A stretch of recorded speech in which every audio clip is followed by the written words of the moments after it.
पण आयुष्यभर या माणसाबद्दल जे काही बोलली आहे ना ती चांगलंच बोलली आहे।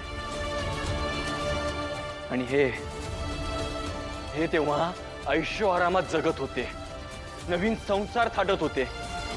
मला नाही वाटत की यांच्या मनात एकदा तरी माझा किंवा माझ्या आईचा विचार आला असेल की ते कसे जगतात। पण ती मरताना सुद्धा यांच्या वाटेकडे डोळे लावून होती।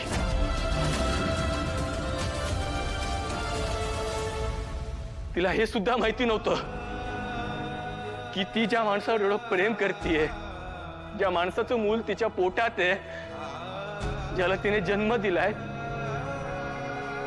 त्याचा बाप तिला सोडून कधी परत येणारच नाहीये।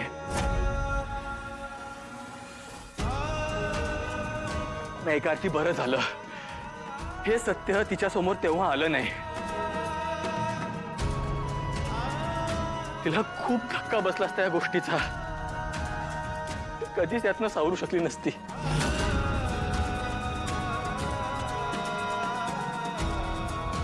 ज्या माणसावर आपण मनापासून प्रेम केलं तो एवढा फ्रॉड आहे हे जर तिला कळलं असतं ना, तर हा माणूस एक दिवस परत येईल या आशेवरती जगत होती, ती पण संपली असती।